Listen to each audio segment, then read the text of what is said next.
AudioThing just released a plugin called Type X. This is an emulation of a dBx 1BX stereo expander unit. Obviously, this will be good for when you want to add movement to your sound, or if you feel like a sound has been overly compressed and you want to bring back some dynamic to it. Let's go to the door and I'll show you guys some use case scenarios and we will go through the features as well. Let's go. So let's go through the features quickly and I will show you guys how this can be utilized. I've pulled up some loops that we will test it on. So the first thing is obviously this expansion. As you can see, it's currently at 1, which means nothing will happen. So if you look here at the curve, it shows you, the linearity of it. So if you start going from this, into 1.1, 1.2, you will see that the curve is changing. The red one, which is showing you how the expansion will take place. So let's go all the way to the end, which is 1.5. So you see that it's going from the bottom all the way to the top. So if we stay somewhere in the middle, next thing, obviously, this transition level is almost like a threshold, which is amount that it will happen, right? So you've obviously got your input. You can click on this to go from input to sidechain. We're not using any sidechain at the minute, but if we have a sidechain, we can actually change this to sidechain and then control the, gain here. You've obviously got your high pass and low pass, right? Then you have a noise, which is the original noise on the unit. I've turned it off currently. We will obviously put this on later on so you will hear how it sounds. So you've got your attack and release, which is typical thing you find on a compressor. So the next thing is obviously this soft clip. You can engage it on or off. You've got your output level. You've got the mix level. This is your input level.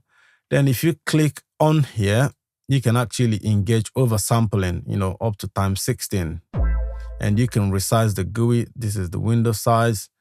If you don't want to go through here, you can also drag from the corner here to expand it, right? To resize it, So this is your power button on or off, or you can use the logic one. So let's try this on this drum loop that I've pulled up. Let's hear it without it. And obviously, I might go extreme so you can hear the effect.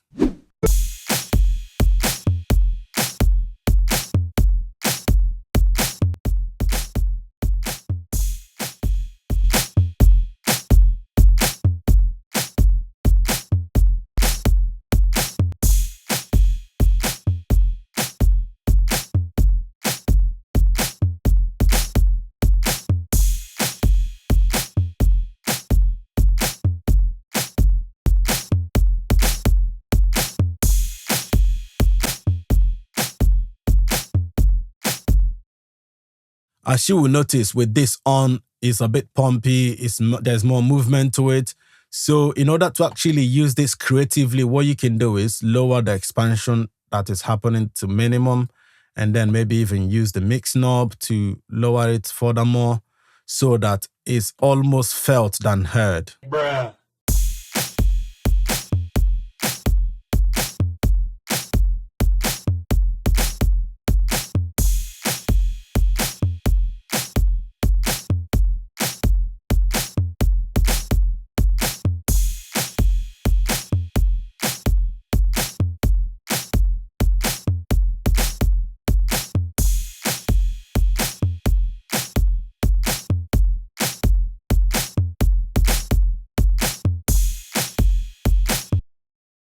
So listening to this now, you notice that it's not, much heard, but you feel it. You feel that, sort of movement, the pump, but it's not much. You can obviously engage the high pass and low pass. Let's hear the noise that this generates, because you also have a button here to suppress the noise. So let's hear the noise.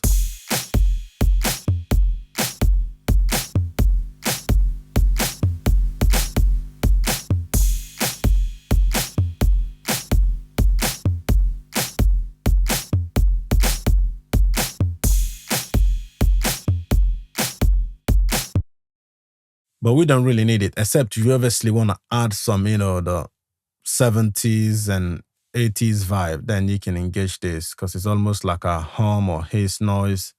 So let's try this on this harp as well.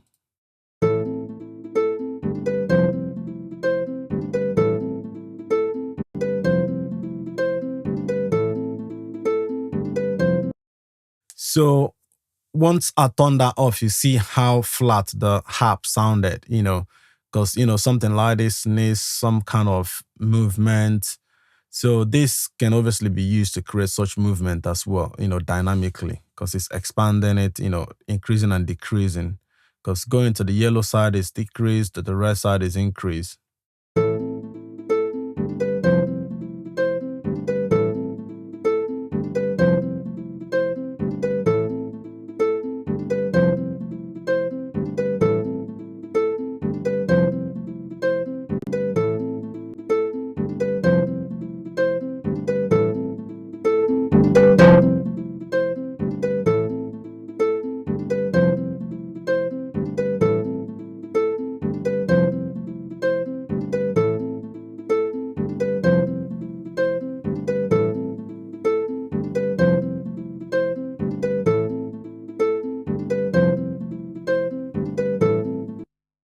I actually feel like a bit of that noise was helping this harp, especially at, 10, 11%.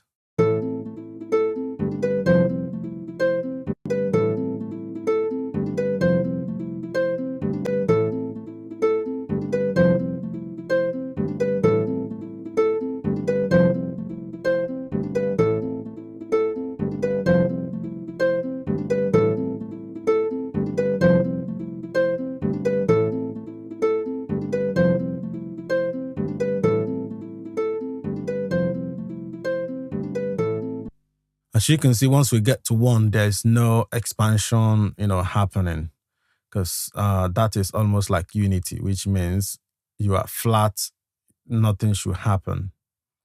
So let's try some of the oversampling, see if that will improve anything. So from 4x oversampling, you will notice significant difference.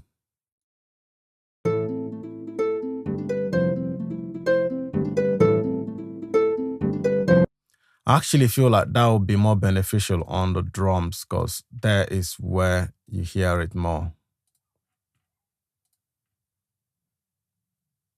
Let's go times 8 actually.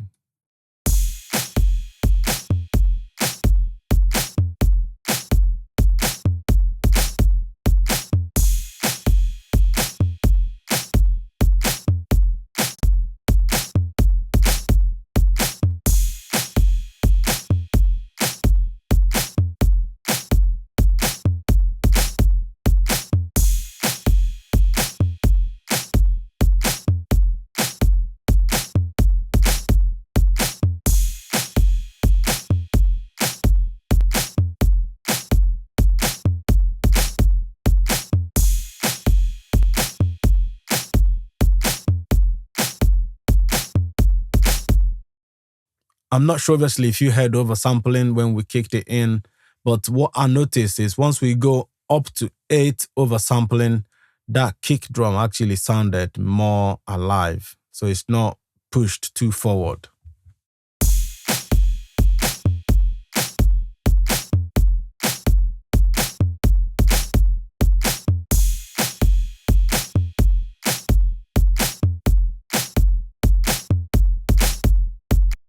There you go, guys. This is one of those plugins that you think you don't actually need until you start utilizing it in your production. Then you realize how much you need it.